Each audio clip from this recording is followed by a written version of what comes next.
ನಾರಿ ಶಕ್ತಿ ಅಧಿನಿಯಮಕ್ಕೆ ಸಂಬಂಧಿಸಿದ 3 ಮಸೂದೆಗಳನ್ನು ಆತ್ಮಸಾಕ್ಷಿಗೆ ಅನುಗುಣವಾಗಿ ಬೆಂಬಲಿಸುವಂತೆ ಪ್ರಧಾನಿ ನರೇಂದ್ರ ಮೋದಿ ಸಂಸದರಲ್ಲಿ ವಿನಂತಿಸಿದ್ದಾರೆ.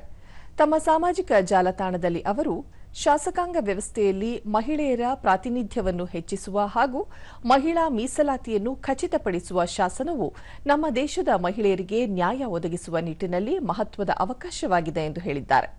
ತಿದ್ದುಪಡಿ ಮಸೂದೆಗಳು ಮಹಿಳೆಯರ ಸಬಲೀಕರಣಕ್ಕೆ ಮತ್ತು ಪ್ರಜಾಪ್ರಭುತ್ವದ ಬಲವರ್ಧನೆಗೆ ನೆರವಾಗಲಿದೆ. ಇತಿಹಾಸ ನಿರ್ಮಿಸಲು ಎಲ್ಲ ಸಂಸದರು ಒಗ್ಗೂಡಬೇಕಾಗಿದೆ. ದೇಶದ ಜನಸಂಖ್ಯೆಯ ಅರ್ಧ ಭಾಗದಷ್ಟಿರುವ ಮಹಿಳೆಯರು ತಮ್ಮ ಹಕ್ಕುಗಳನ್ನು ಪಡೆದುಕೊಳ್ಳಬೇಕಾಗಿದೆ ಎಂದು ತಿಳಿಸಿದ್ದಾರೆ.